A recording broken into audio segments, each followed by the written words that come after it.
Okay, now let's get to the good stuff. Let's get to the juice, baby. You're the worst for that. You took me to a dark place. You're not the first to tell me that, so I have to agree with you. You took me to a dark place. I'm going to bring you down. I'm going to lift you up.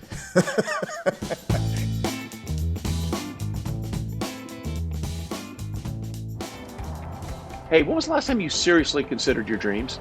I mean, come on, you used to think about them all the time. What happened? I say it's time that you and your dreams got back together. I mean, think about it. You could live the van life in a totally customized Mercedes-Benz Sprinter. You could tour all 423 national parks, build a mountain cabin with your dad, or even start up your own business. Really, whatever you want to dream up. And it's a Mercedes-Benz van we're talking about here, kids. So expect innovative safety features like crosswind assist and blind spot assist. Expect amazing performance and reliability with an MBUX voice command system, a 5-star dealer network, and an available gas engine. It runs like, well, a dream. So what do you say? Head to the Mercedes-Benz dealership and get that Sprinter van. Tell them your dream sent you. Hey guys, what's up? Trey Wingo here. Welcome into another episode of Half Forgotten History Season 5. As you know by now, Season 5 brought to you by my good friends at Mercedes-Benz Sprinter Vans. They help dreams become a reality much in the same way so many of the athletes I talked to saw their dreams come true. Mercedes-Benz Sprinter Vans have helped a lot of my dreams come true. I mean, I can fit as many foursomes as I want into that thing to take everybody to the course, to the tailgate, or just to get people out of the house. Look, whatever your dreams are, Mercedes-Benz Sprinter Vans can help bring them to life. This week's guest is quite a character. That's not quite right. This week's guest is a lot of characters all rolled up to one person who's actually quite a character. He just wanted to be a football player, and somehow he turned into an actor, a comedian, and a TV host. I hate people that are that talented because I'm not that talented. But I do love this week's guest. None other than former defensive tackle and now the star of everything he touches, Anthony Spice Adams. We need to start here, Spice, because I went to your Wikipedia page. I want to read you the top line of your Wikipedia page. It says, Anthony Spice Adams is an American television host, actor, and comedian, and former football defensive tackle. When, during two-a-days in San Francisco or Chicago or at Penn State, did you think, yeah, I'll probably be known as a television host and a comedian more than a football player? That's a testament to the work I've done after football. So I love it. It's a lot of people who sometimes on Instagram or Twitter or something like that, I'll post a throwback picture of me in the San Francisco 49er uniform or me with a Bears uniform on. They'd be like, wow, your Photoshop game is getting very good. It's like, no, dude, I used to play, man. So it's just, I love it, man. It's a testament to the work that I'm doing now, man. And it's awesome. It's an awesome feeling. We'll get into that in a minute because it is a fascinating turn. And I'm always happy when guys find a different calling after they play because so many guys invest everything into playing and it always ends sooner than you think. And they're sort of stuck with, well, now what? And we'll get into all of that in a minute. But I want to go back to the beginning for you. Like, when did you fall in love with football? Or did you fall in love with football? Or was it just something that you thought you could do? Well, I fell in love with it when my mom made me play. Your mom made you play? Yeah. And so usually moms don't want anything to do with their sons playing football. Yeah. I mean, you can get hurt. You don't know what's going on under the piles. Like my aunt was the absolute worst at these games. Like every time there was a tackle or a pile of, get off my nephew. Like she didn't understand. Like this is what we do. Like there's always going to be a scrum. And nobody's trying to hurt me. It's like, so we had to explain that to her all the time. And then we just came up with the conclusion that she can't be invited to any of the games. But my mom, I grew up in Detroit. And so the top 3 high schools in Detroit, Cass, King, and Renaissance. I wanted to go to Martin Luther King. And so after I passed this test, my mom was like, okay, cool. Now you're going to play football. And I'm like, Mom, I want to play basketball. Because in my neighborhood, it was all about the Detroit Pistons, the bad boys. So that's all we did was play basketball. Thomas, Joe Dumars, Isaiah Thomas, Sally, Vinnie Johnson, everybody, Buddha Edwards, everybody. I knew everybody. And so my mom was like, no, you're going to play football. So one day I had on some jean shorts, Trey, and like, I don't know, like some K-Swiss or something. And my mom was like, get in the car. And I was like, oh, man, what did I do? I don't know. It was like a very awkward ride. So we get to the practice, and my mom says, go introduce yourself to that coach. And I'm like, what? I get out the car, and I'm trying to, like, figure out, like, who she's talking about. And I'm like, him? And I turn around. Skirt! My mom leaves. Like, the door is still open, but the force of her, like, she leaving just pushed you out? closed She the just door. kicked you out of the car? Basically. And said, introduce yourself to that coach. So I go over there and say hi to the coach. He says, he wears these big old glasses. God rest his soul. James Reynolds, he's a legend in Michigan. He adjusts his glasses like this. He says, run a lap and walk a lap. So I did that, and then, everybody got together after that doing jumping jacks and push-ups, and I was like, oh, man, I love this. And so that's when I loved the game of football, because I'm an only child. So being around all of the guys, it made me feel like this is a family. And so I didn't want to let them down, so I always gave my best effort. I didn't know what a guard was. They told me to line up at guard. True story. I said point guard or shooting guard.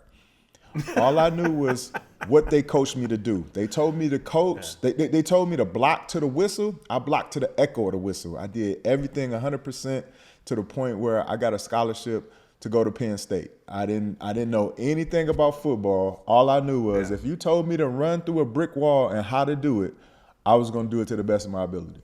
Okay, how old were you when this happened? I was 14. Never how played tall a lick of football. How tall were you? I've been this same size and height since I was 12, Trey. So you knew, like, if you were that way at 12 and you hadn't grown at 14, you had to think, yeah, hoops is probably not going to be in my future. Right. And then when I was on the JV basketball team, I thought people were flopping. Like when I was going to the hole strong or when I got a rebound, I thought when the kids slid under the bleachers that they were flopping. They were trying to get the foul call. But it was actually, I was just that strong. And I didn't know my own strength. And I'm just like, I'm getting down on myself. Like, man, why do I keep fouling out all of these games? But I was a man size when I was 12. And when I turned 14, I kept getting stronger and stronger and stronger. And I used to think that these kids were flopping. They weren't flopping, Trey. And so I was just like, maybe I'm geared for football. Okay, so clearly contact was not an issue. So you get into football and you start playing. When did someone say to you, as you just alluded to, hey, you might be able to play this in college? When did that start becoming a reality in your mind? Well, there was a senior on the team. His name was Anthony also. That's how I got my nickname Spice, because it was just so many Anthonys on the team. I think I made the 7th Anthony. So they was like, hey, we got to come up with a nickname. We can't have 7 Anthonys.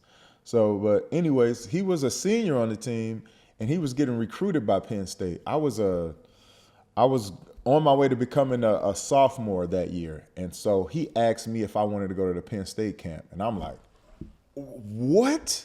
The senior, who is the leader on it, he's the team captain. He asked me to go to the Pennsylvania State University camp. I still don't know anything about football. Like, I don't know who the coach is. I don't know who the assistant coaches is.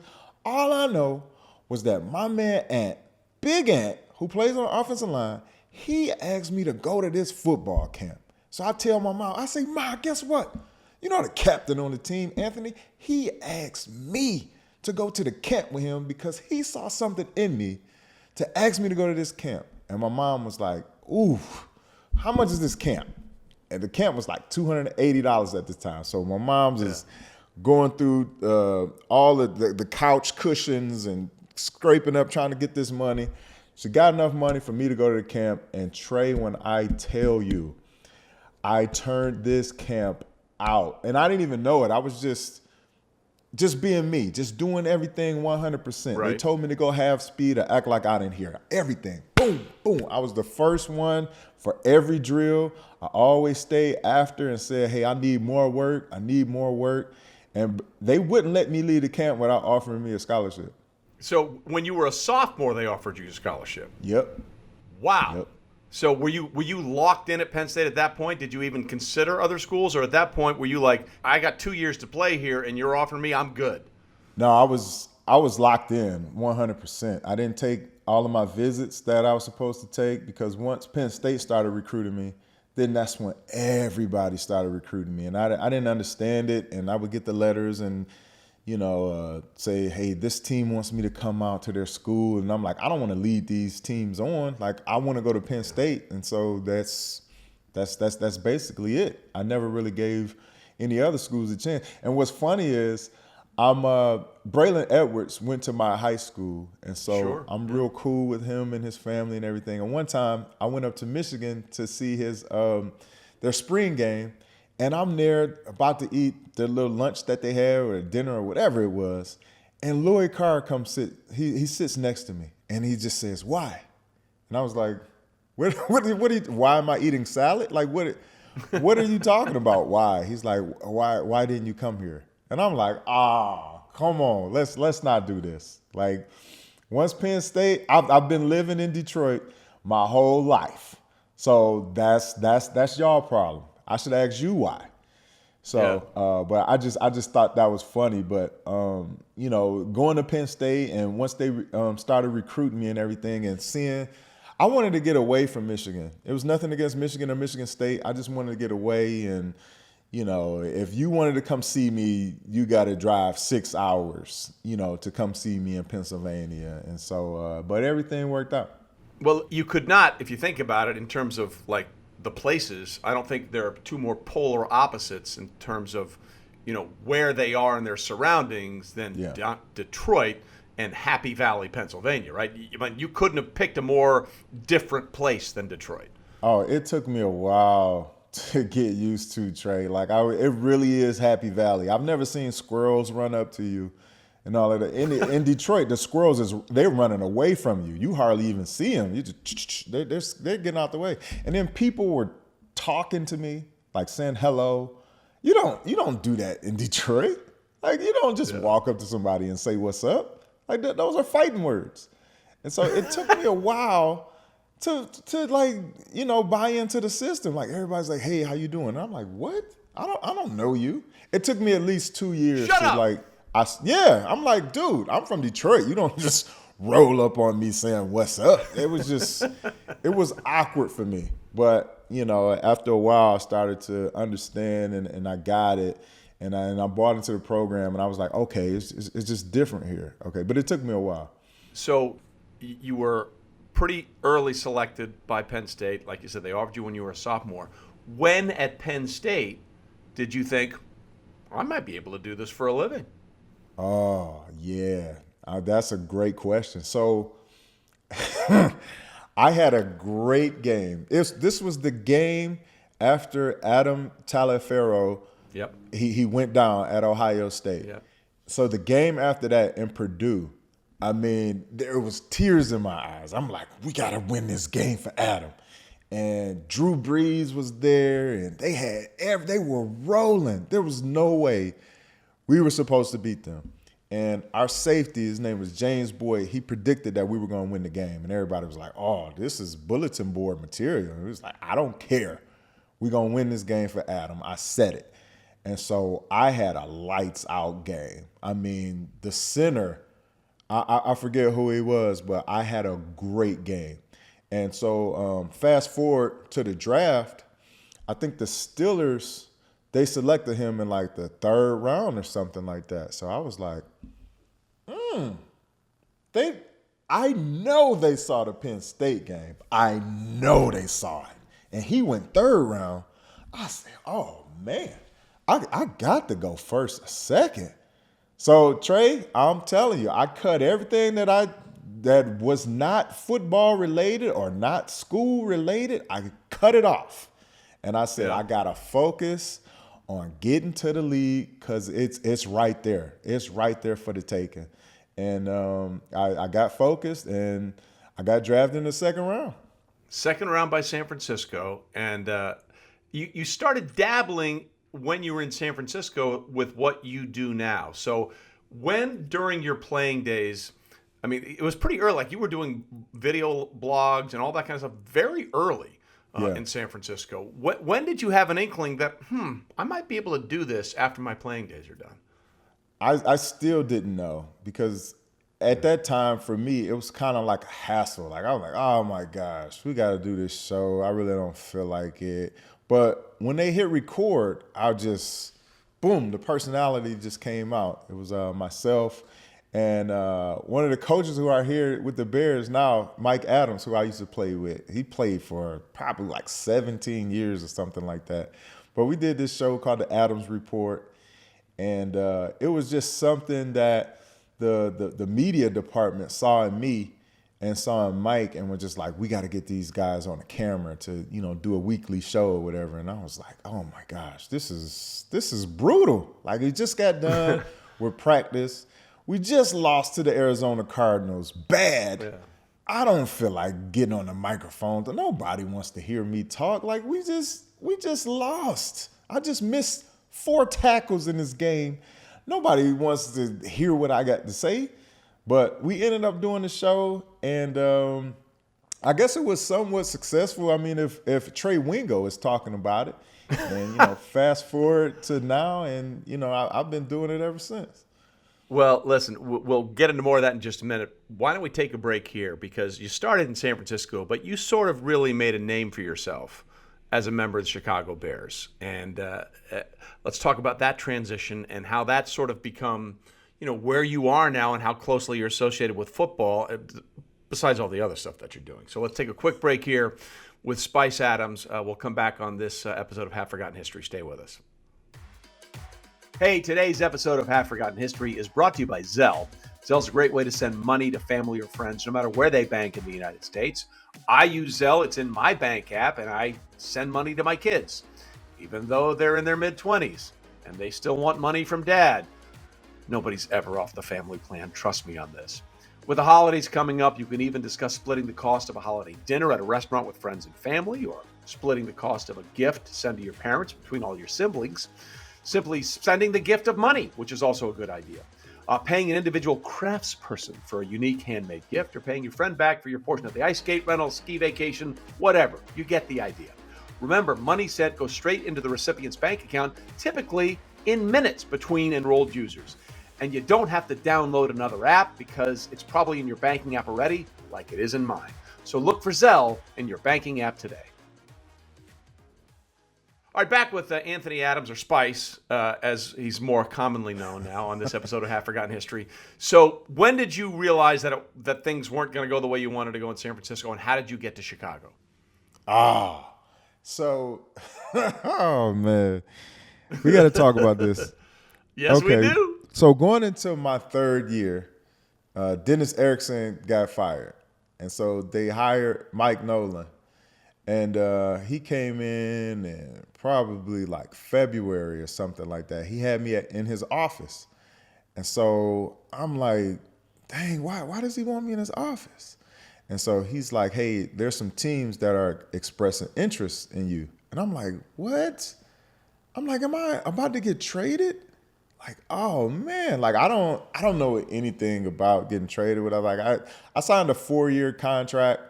And so I'm thinking I'm going to at least be here 4 years before some things start shaking. And so I was just like, oh, man. Like, I called my agent after that, and he was like, no one said anything to me or whatever. So I'm like, oh, man, like I can get traded. So then they drafted Isaac Sopoaga. And Isaac he's massive. I think he did 225, like 40-something times. He was a big boy. I've seen him do 315 reverse grip, just playing around with it. And we get to OTAs, and I'm starting or whatever. And then they find out something is wrong with Isaac's back, and he's going to be out for the whole year. So now all of a sudden they come around, hey, Anthony, how you doing, man? Everything's good? Man, now people are talking to me all of a sudden. And shout out to Coach Mike Nolan, though, man. He's a great coach, great guy. But then, so I ended up starting all 16 games my 3rd year, which this was one of my goals, was to start all the games or whatever. And but then the next year, they moved me to defensive end and they moving around. I see my playing time going down and this and that. So I had boxes in my apartment by October.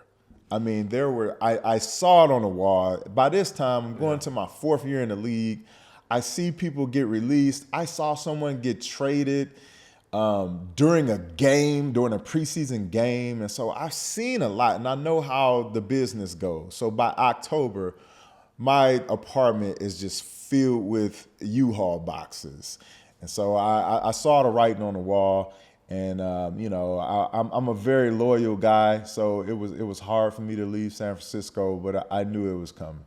But you had to feel good about where you were going, right? Because you go to the Bears the year after they went to Super Bowl 41, and Devin Hester brought the ball back to start the game. They thought they were going to win, and I'm sure a lot of people thought, okay, the Bears are pretty good. They may be around for a while, so you had to be excited about that possibility, right? I had no idea, though. That's the thing. 31 other teams, I could go anywhere. And I remember my agent making it a point to come and see me. Joel Siegel, he has Mike Vick. He has all these high-profile athletes. He came to see me. He came up to San Francisco, and we went out at 10 o'clock or something like that. And then it got to 12 midnight. And he said, he was being real with me. He said, Anthony, it's midnight. My phone hasn't rung about you. So this might be a long free agent process for you. And so I had to come to grips that I wasn't going to be one of those first tier guys that were going to go in free agency. I wasn't even second tier. I didn't get onto the Bears until my anniversary of my wedding was March 25th. And so that's 25 agonizing days of just calling my agent every day. Hey, what happened today? What's going on today? I'm checking all the reports to see who signed where. All my friends are calling me hey, man, I just signed this 3-year deal for a couple million, man. You going to get yours? Yeah, it's going to happen. I had to wait 25 days, Trey. And then, once I found out it was the Bears, I'm oh, cool. They just went to the Super Bowl. We going back again. We went 7-9 that year. I'm glad you brought that up because there is this perception out there, and I tried to do this with the draft every year, that you guys are just like products and not people. You guys are just replaceable widgets. Oh, you know what? A tight end retired, plug tight end in here. How hard was it for 25 days? You literally don't know if you've played your last game or you're going to have an opportunity to continue to do the thing you've done for 10, 15 years going back to high school. Yeah, you make it hard on yourself because you're looking at people get signed 3 years for 25 mil, 4 years for 50 mil. And then you start comparing, and then that's when you mess yourself up. So you're okay, I came out in the draft with this guy. Yeah. Look at my stats compared to his. How is he getting all of this money and I haven't even got a call from anybody? So it's rough. And then you start messing up your head because you start thinking about, well, dang, if I would have had, 4 more sacks, I'm able to get this much money, or I'm able to go to this team, or how come? I felt like Will Smith when, he was crying to Uncle Phil, how come nobody wants me, man? My wife is you're going to run yourself crazy. I'm in front of the computer just double clicking and triple clicking the mouse, just Pittsburgh signed this guy. What? And you talk to all these different coaches and they're we'll have you on the team in a heartbeat. Well, listen, my heart has been beating. What is going on? Come on, man. I'm sitting right here. I've been working out every day. What's the deal? All the coaches that, that you talk to at the Senior Bowl or the Combine or come up to you after the game, it's where y'all at? I had the same number since my sophomore year in college. Hello? Yeah, you don't pretend like you don't know my digits. It's frustrating. It is very frustrating. I'm sure nothing has changed now. It's the same stuff going on.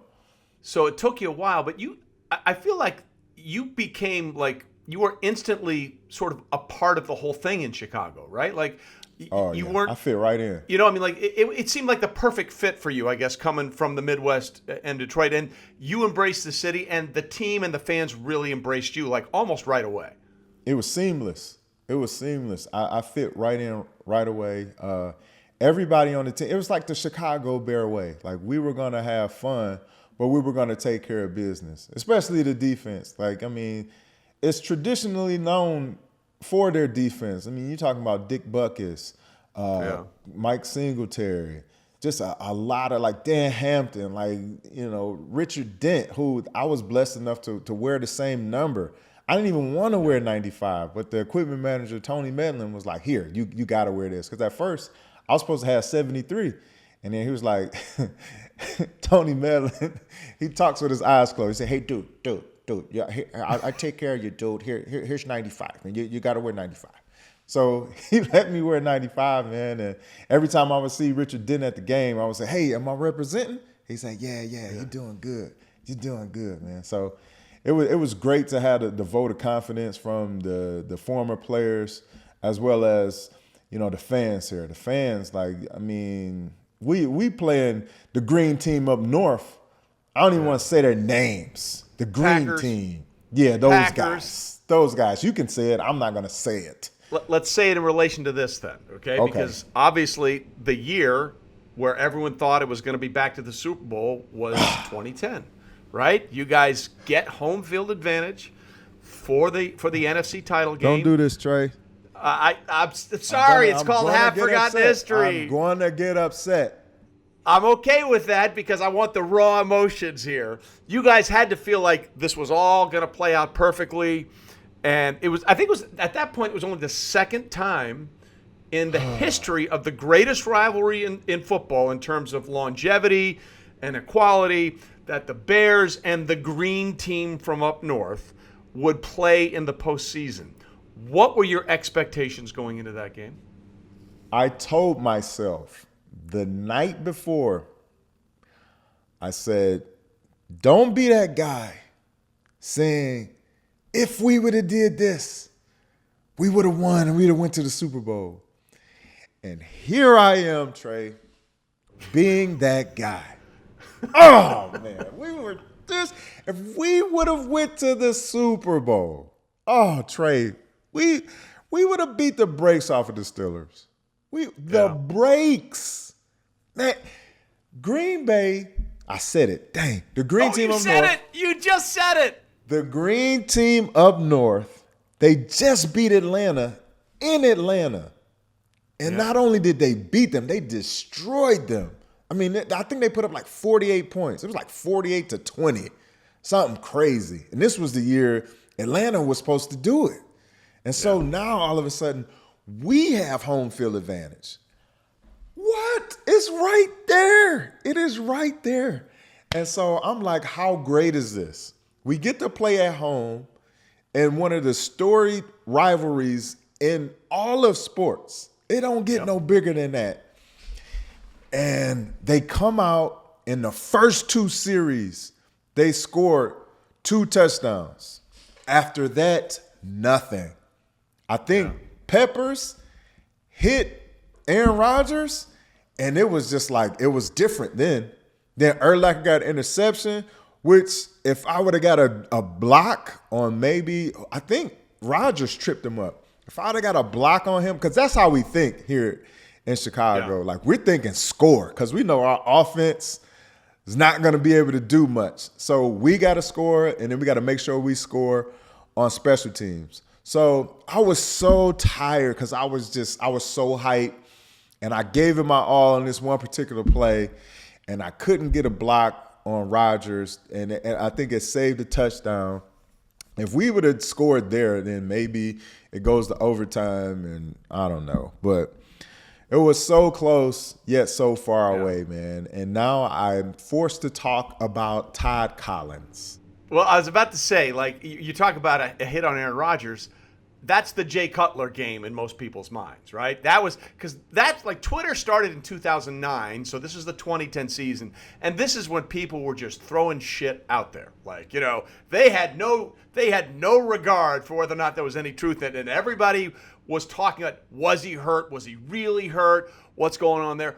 What was going through the Bears sideline when all that saga with Cutler and the injury was going down in that game? Well, we didn't care. I mean, we're on defense. So we simplify everything when we're on defense. Everybody stay in their gap. Do what you're supposed to do. Don't do somebody else's job. Do your job. And so we went in with the confidence of, hey, we don't care what our offense is doing. Peanut can punch the ball out. We can get an interception. We could get a sack fumble. We got Julius Peppers. We got Tommy Harris. We got myself. So we kind of put it upon ourselves to like, hey, let's win this game defensively. I don't care who they put in at quarterback for us. We control our destiny. So that's kind of what our mindset was, but we just couldn't get it done. I mean, the offense wasn't scoring on us. They scored. They gave us their best shot in the first two series. Right. And then offensively, they were done. Like, we had them. So, but we couldn't get that turnover for us to score on defense. And so that kind of changed the complexity of the game. Well, you know, I've said this a million times, and I don't think people believe me. So if you say it, maybe they'll believe you. I think it's much worse to lose in the championship game than it is in the Super Bowl. Because if you lose in the Super Bowl, at least you can say, I was there. I had the opportunity. Now, we didn't cash it in, but I got there and I had the chance. And I think losing on Championship Sunday is the worst thing in the world because, like you said, you're this close, but you didn't give yourself that opportunity. Am I wrong? Yeah. Yeah. Thanks for making me think about that, Trey. I mean, that's awesome. And also very inconsiderate of you. And especially we were at home.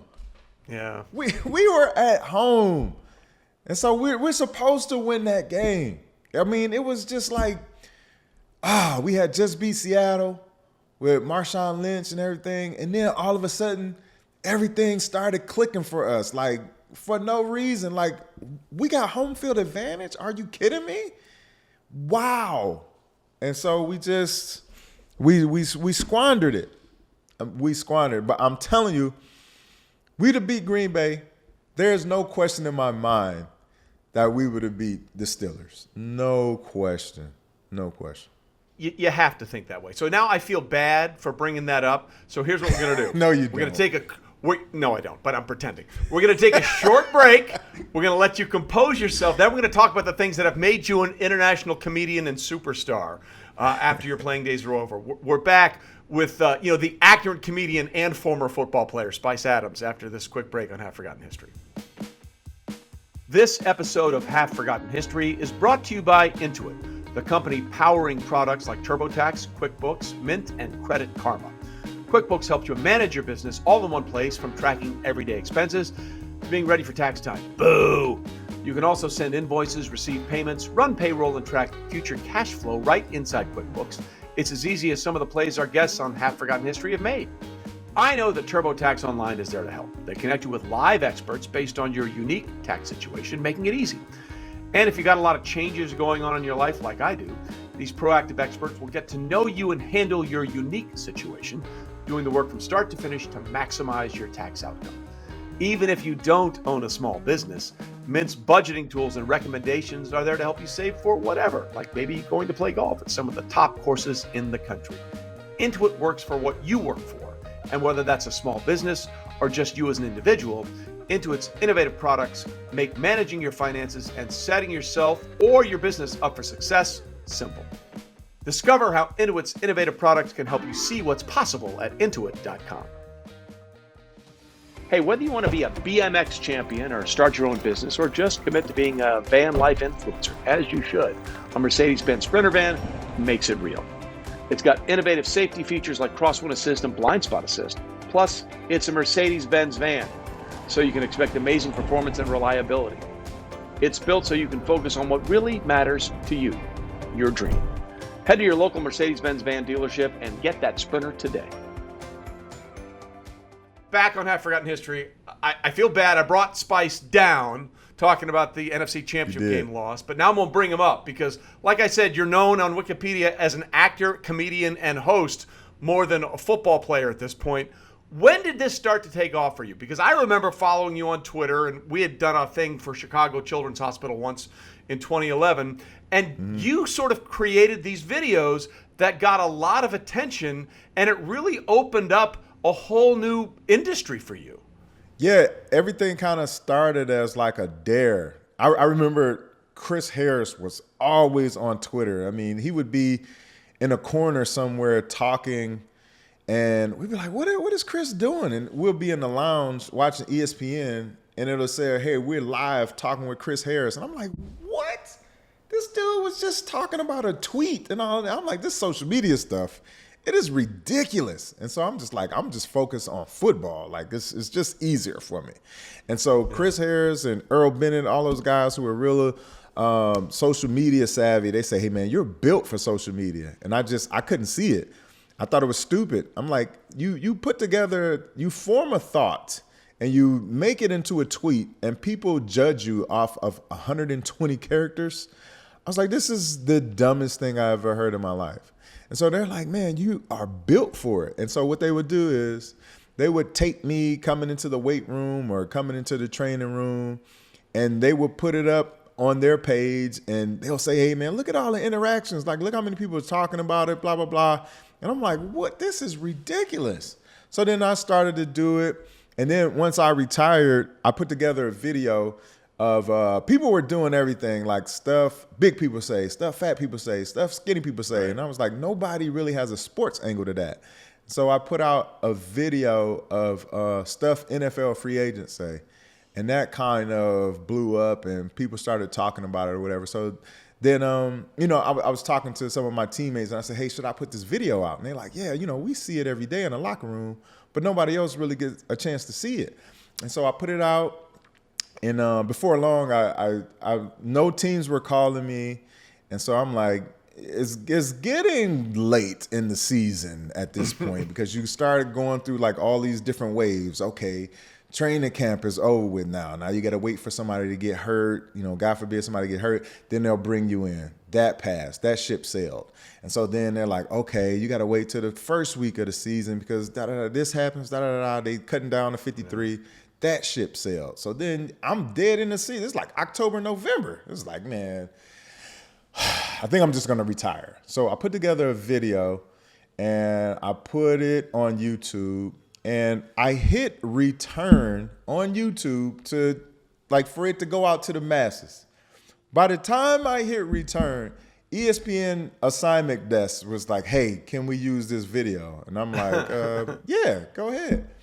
And so I'm sitting there in my office, just chilling, whatever. I get up, I go into my living room, and you, sir, Trey Wingo, is talking about the video that I just uploaded not even 30 seconds ago. And I'm like, what is going on? And so I go back to my office. I go to check my email on Yahoo. It is on the first page. It's the cover story. NFL free agent Anthony Adams is the greatest free agent in football of all time. And I'm like, what? What is going on? Like, it was just crazy. Everything was like blowing up like right in front of me in real time. Well, let me say you're welcome. But little did I know that you were going to bring up 2010 again and make me go down this dark rabbit hole. Well, no, we're past that now. We're past that. So now you have become a thing. And when did it come from, oh, it's cute and it's funny and everybody likes it, to holy crap, I can make a living doing this? When I figured it out, it was like, I was born the only child. I wasn't going to have any brothers and sisters. And so I always wanted to entertain people so they'll want to always come back over to my house. And so then I, started getting bigger and I started playing football. So that was a form of entertainment. So once I was done, I was like, man, what am I going to do now? And so I just kind of gravitated towards entertaining, and it just found me. And like, I'm passionate about football, but I'm just as passionate, if not more, to entertaining people. I like people around me to have a good time. And so this was just a natural fit for me to do what I'm doing on social media. And it has also opened up opportunities for me to be on Ballers with The Rock, for me to be on episodes of Detroiters with Sam Richardson and Tim Robinson. It has afforded me to meet a Kevin Hart and talk with him and just all the cool things that come along with it. And, now I have a podcast that I do weekly with Shaquille O'Neal and Nichelle Turner. And, the show that I'm doing out here locally in Chicago, Inside the Bears, I've been doing for 9 seasons. So everything has just been a blessing. And, I don't take it lightly. And again, we talked about this actually before we started taping. It's so important for players to find their next thing, because so many players, the career ends way before they expect it to, and you suddenly have a lot of free time and, hopefully a lot of years left on this earth. Mm-hmm. So what advice would you give to people that were like you? You played 9 years. You had a good career, but it wasn't, a superstar, set me up for life with millions of dollars career. Right. You have to find something else, not only to fulfill or fill the days, but also fulfill that passion. What message would you give to all the players who are going to be in the situation that you found yourself in? As tough as it is, I would say find something that you're passionate about other than football. And, with football, the feeling was I'd be on a practice field sometime, and I'll just think like, wow, I was able to buy my mom a house and able to buy myself a house because I'm good at football. And it just feels like I'm getting paid for this. Like, this is crazy. I'm getting paid to do something that I love to do. And it doesn't feel like work. So if you can find something that you get paid for and it doesn't feel like work, do that. Whatever it is. I don't know if it's singing. I don't know if it's playing an instrument. I don't know if it's being a choreographer. Like, I don't know. Whatever it is, find something that you're passionate about and be honest with yourself. Like, am I passionate about, something that, that you just go to a 9 to 5 and, you make money and you're getting a check or whatever. Like, I don't know if you're really passionate about that. Like, but if you are, stick to that. Because I'm telling you, when you get on this other side, it is very, very hard. You don't have a set schedule. You don't have to be somewhere by 8 o'clock and get stretched and eat breakfast and go to meetings. You don't have that schedule. There's not going to be 80,000 fans screaming your name. You're not going to be able to run through a tunnel. You're never going to be able to get that again. So what are you going to do? You got to find something that you're passionate about, because I'm telling you, it's not all peaches and cream on this side. Yeah, it's funny you say that, because that thing about the schedule, I think I've heard that from more players when they retired than almost anything else. And I think a lot of people are like, why is that so important? And it's like, you don't understand. When you're a football player, you are told when to sleep, when to eat, what to eat, when to be here, when to be there. I remember Nick Hardwick, the center for the Chargers. He had a huge problem with that. He's like, suddenly I didn't have to be anywhere to do anything, and it kind of freaked me out. I mean, that is a common theme I hear from a lot of players on the other side of playing. Yeah, I don't have a problem with not being anywhere. I'm a homebody. I could stay in the house all day. I got everything here. I can play video games. I got a grill. I could make some food. Like, I can do a lot of things here in my home. But it's just like, at some point, it's like, I gotta do something. I can't just sit around this house every day. Like, somebody needs to tell me to do something, or I need to just make up something where I have something to do from 8 to 9, 9 to 10, lunch, and then 1 to 2, something. It's very hard not to have that set schedule. And then a lot of times that's what you're thinking about when you go to sleep. You're like, oh, I need to set my alarm for 6, not like I'm just going to go to sleep and whatever time I wake up, I wake up. Like, you have to have some type of schedule. And, it's a tough thing to deal with. And a lot of people don't talk about it, but you feel it when you're actually in it. Like, so I remember when I was playing, I used to say, man, these former players, these old head players, they're always complaining about something. Like, now I'm the guy that's complaining about something. Like, oh my gosh, it is unreal. It is unreal. Like, you talk about benefits and all this other type stuff. When we had those meetings when I was a player, I used to be in the meetings like, whatever. Why do we have to be here? Why do we have to be here? Oh my gosh. Yeah, put a cigarette in. Like, I don't care. Yeah. Like, but now it's really hitting home. Like, I understand now. And it's hard to get players to kind of feel the same way we feel because they're not going through it. You know what I mean? It hit different when it really affects you. And they don't figure that out until it hits. So that's why, like, I'm so proud of people like you, from my perspective, like Justin Tuck, who is found a purpose. These guys that find something beyond football that satisfies them and gets them energized. So, that's why I like watching you as a player, and I love watching you evolve into the all-around entertainer that you've become. And that's why we're going to stop it here, and I won't even talk about how bad the Bears are in 2020. Because I've already brought you down once. I don't want to do it again. Let's end on the high note, okay? We're going to end on the high note, how happy I am for you and the things you're accomplishing in your life. And I really appreciate you taking a few minutes with me today to talk about it. Yeah, and make sure you watch the Great American Bacon Show because your boy is on there too. Why would I not? I mean, is the real issue. And